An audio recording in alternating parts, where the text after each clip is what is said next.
Toc toc, réveillez-vous, shalom. Eh bien, nous sommes hymne spirituel matinal. Merci de nous recevoir chez vous encore une fois au travers de cette vidéo. Les amis, ensemble, nous sommes bien préparés puisque Dieu nous a réveillés. Ils sont ensemble le drapeau Jésus-Christ. Jésus, tu vois ça? C'est pour ta gloire. Celebrate Jesus, celebrate. Nos familles hissent les drapeaux Jésus. Nos communautés, nos nations, nous nous mettons ensemble pour hisser les drapeaux Jésus. Nous nous joignons aux anges pour hisser Jésus, le drapeau le plus hissé. Il s'appelle Jésus. Alléluia. Nouveau jour, nouvelle vie, nouvelles opportunités. Et pour vous et pour nous bien-aimés dans le Seigneur. Et si on acclamait ensemble les Seigneurs pendant que nous sommes en train de nous envoler ensemble dans ces numéros de ce matin. Waouh! Les amis, chaque réplique ou chaque commentaire de votre part, pour nous, c'est waouh. Chaque partage de votre part, waouh. Chaque like, et surtout ceux qui ne cessent de s'abonner. Et vous, qu'attendez-vous aujourd'hui? Et si vous le faisiez aujourd'hui? Aussi simple que ça, pour la gloire du Seigneur, celebrate Jesus, celebrate 2026, année onésime. Et depuis hier, il y a la bonne nouvelle, nous avons introduit ces sous-sujets où le Seigneur est en train de nous amener au rythme de quelques opposants à l'utilité. L'utilité dont Dieu est en train de nous parler à quelques opposants ou quelques ennemis qui peuvent empêcher à ce que l'utilité que Dieu est en train de prévoir pour toi, l'utilité à laquelle Dieu t'appelle, qui peuvent empêcher à ce que tu n'y arrives pas. Alors, lorsque Dieu est en train de nous enseigner comme ça, mes amis, c'est bien pour nous, il nous édifie. Wow! Celebrate Jesus, celebrate. Quelques opposants à l'utilité et nous sommes en train de parler de la procrastination. Est-ce que tu peux dire procrastination? Pour les uns, c'est difficile à, c'est difficile à répéter, la procrastination. Et c'est là que le Seigneur est en train de nous amener. Mes amis, hier, j'ai demandé à ce que celui ou celle qui n'a jamais procrastiné se manifeste afin que nous les félicitions ou afin que nous la félicitions ou bien que nous venions apprendre de lui ou d'elle. Curieusement, il n'y a personne qui s'est manifesté. Peut-être vous n'avez pas bien entendu hier. Aujourd'hui, je vous appelle encore. Si vous n'avez jamais procrastiné, nous avons beaucoup à apprendre de vous et nous voulons vous dire bravo, brava. Personne ne s'est encore manifesté. Nous attendons encore aujourd'hui. C'est lui qui sait que moi, je n'ai jamais procrastiné. Waouh! Si vous êtes là, bravo et soyez bénis. Et comme je n'ai vu personne, je suis en train d'être tenté de dire que donc, nous sommes tous pareils. Hein?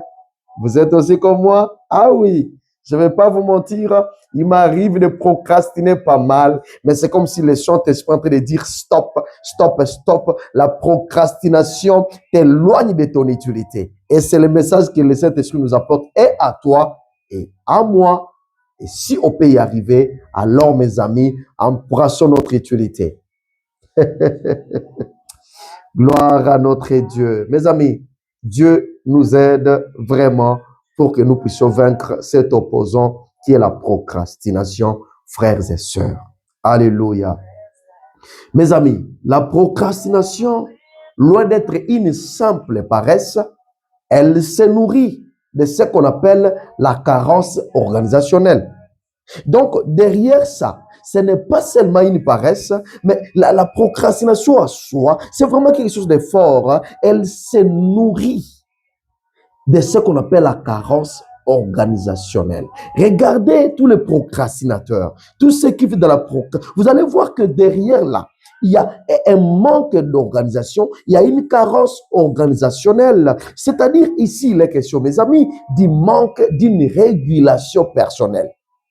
Il y a pas, ce sont les gens qui n'ont pas de principes, les gens qui. Donc, il y a ce qu'on appelle le manque de la régulation personnelle. Donc, ne comparez pas ça avec la paresse, mes amis. Ça, c'est quelque chose de fort. et qu'on ne doit pas négliger. Et ce n'est pas pour rien que le Saint-Esprit de Dieu est ici en train de nous parler de ces choses. Bien-aimés frères et sœurs, écoutons ces choses. Parce qu'il semble que c'est utile pour nous. Il semble que c'est à toi, ma soeur, mon frère, que le Saint-Esprit est en train d'adresser ces messages. Alléluia, alléluia. Les procrastinateurs, mes amis, les procrastinateurs, ils veulent vraiment faire la chose. Il se réveille ce matin, il veut faire la chose, il y a pensé la nuit, il a dit, je veux vraiment faire la chose, mais il se bat pour commencer. Il a vraiment le vouloir de faire la chose, mais il se bat maintenant pour commencer la chose. Il y a toujours une bataille à lui pour commencer. Et c'est pourquoi à la fin, il dit, even tomorrow is another day. Tomorrow is the day. I can make it tomorrow. I'm gonna do it tomorrow. Je vais le faire demain. Il se bat pour commencer, alors qu'il a le vouloir vraiment de faire la chose. Ah ah. Ah ah. Alors, aujourd'hui, mes amis, il va être d'abord question de pourquoi procrastinons-nous? Pourquoi procrastinons-nous? Est-ce que tu peux le répéter? Pourquoi procrastinons-nous? Beaucoup seront tentés de dire, pourquoi procrastinons-nous? Pourquoi procrastinons-nous? Aujourd'hui, il est d'abord question de ça. Pourquoi est-ce que nous parvenons à procrastiner encore et encore? Pourquoi procrastinons-nous si souvent? Nous allons répondre à cette question, bien-aimés frères et sœurs. Alléluia. Fais cet exercice de faire cette phrase. Pourquoi procrastinons-nous si souvent?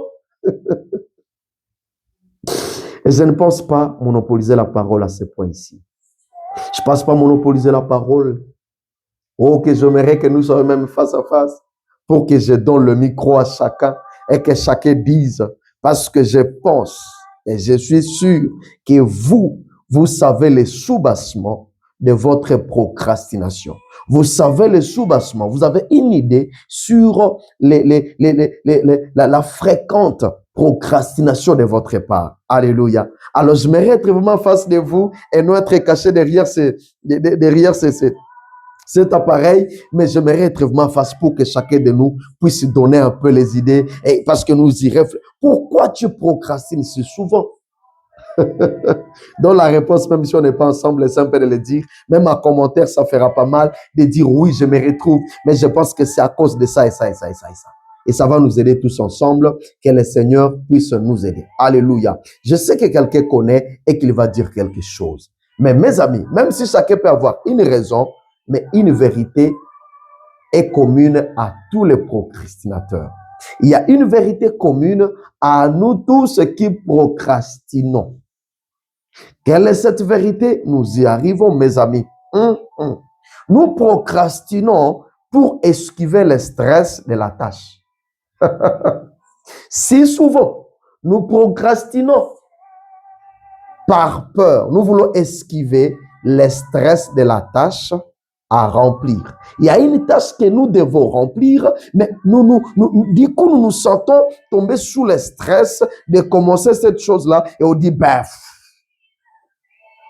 et on essaie un peu d'esquiver ça. On esquive la tâche, on esquive le stress de commencer la tâche. Mes amis, une tâche qu'on doit remplir, on en esquive le stress.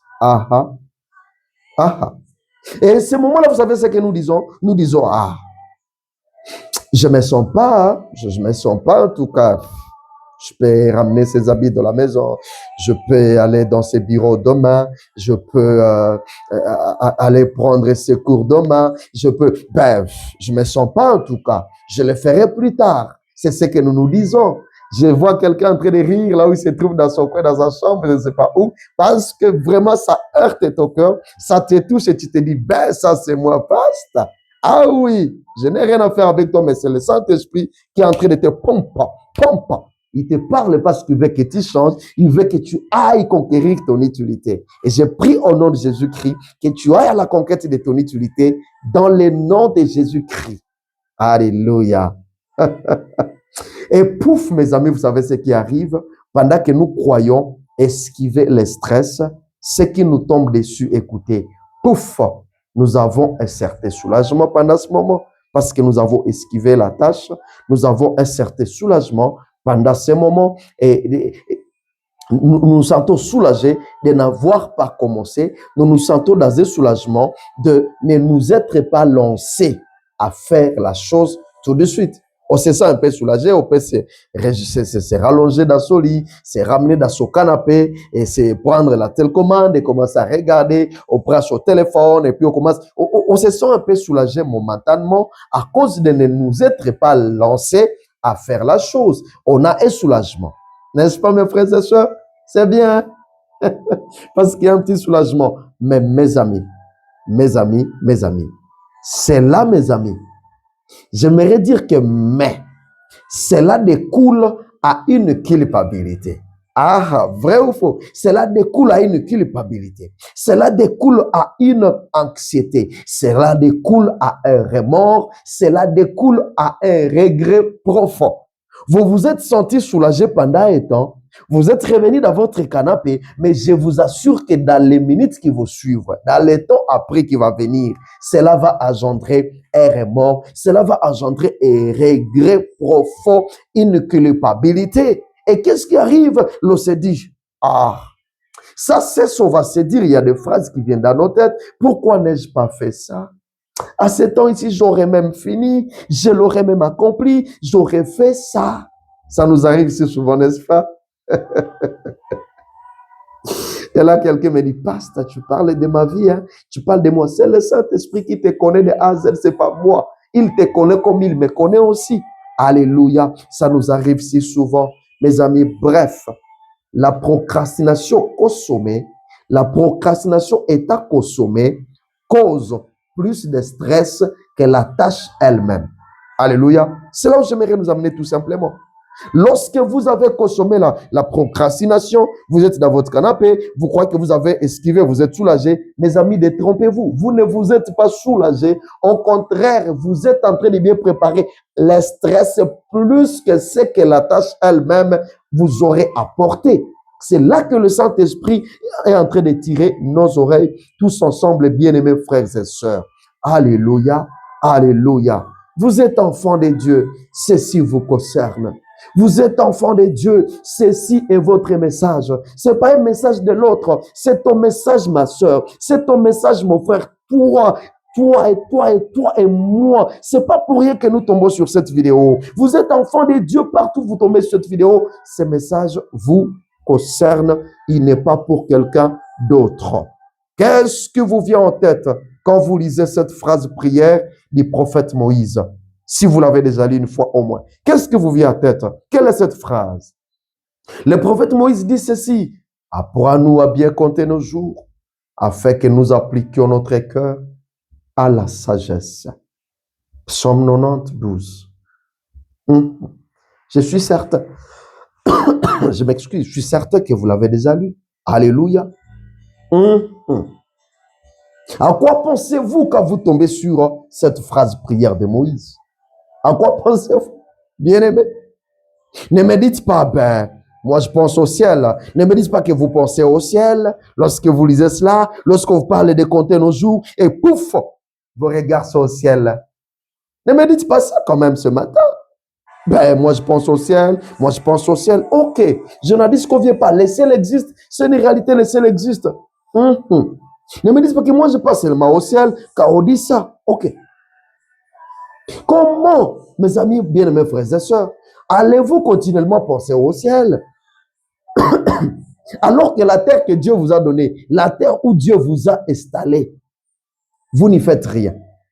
Alléluia. Comment vous allez me dire qu'à chaque fois que vous pensez au ciel, vous vous réveillez ciel, les soirs ciel, alors que la terre où Dieu vous a installé sciemment, vous n'y foutez rien? Comment? Donc, il a commis une erreur de vous poser ici, de vous placer ici pendant ce temps, dans cette époque ici. Est-ce qu'il a commis une erreur? Non, mes amis, il n'a pas commis une erreur. Alléluia. Et surtout pour nous qui sommes évangéliques, nous qui sommes pentecôtistes, ça devient presque une maladie. Tous nos discours tournent autour du ciel. Ciel, heaven, binguni, lola. On ne fait que parler ciel. Et plus nous parlons ciel, comme si la terre n'existait plus. Alléluia. Ciel, ciel, ciel. Et la terre ici alors, à qui la laissons-nous? La terre où Dieu nous a placés, à qui la laissons-nous pendant que tous nos discours ne tournent que ciel, ciel, ciel. Je ne suis pas contre le ciel, bien mes frères et sœurs, mais ce message est adressé à nous tous. Cette prière du prophète Moïse est une invitation, avant de finir, est une invitation à gérer les temps comme un cadeau très précieux. Lisez ça, réalisez cela. Cette prière de Moïse, c'est une invitation à gérer son temps comme un précieux cadeau. Et mes amis, vous savez quoi? Ne peut gérer le temps que celui ou celle qui en fait quelque chose. Tu ne peux pas dire, ben, je suis dans mon canapé et puis je suis en train de gérer mon temps. Tu gères le temps par rapport à quoi? Oh, je suis en train de gérer le temps. Ne gère le temps que celui ou celle qui en fait quelque chose. Tu ne peux pas gérer le temps tant que tu ne fais rien. Alléluia. On appelle quelqu'un gérant parce qu'il a quelque chose sous sa responsabilité. Et donc, si Moïse nous invite, dans ces passages, nous invite à gérer le temps, c'est-à-dire qu'il nous invite à faire quelque chose dans ce temps que Dieu nous donne. Tu ne peux pas seulement parler ciel, ciel, ciel, pendant que la terre où Dieu t'a installé, tu ne fous rien. Non, cesse. Que le Saint-Esprit nous aide ce matin. La procrastination, mes amis, repousse au loin ton utilité.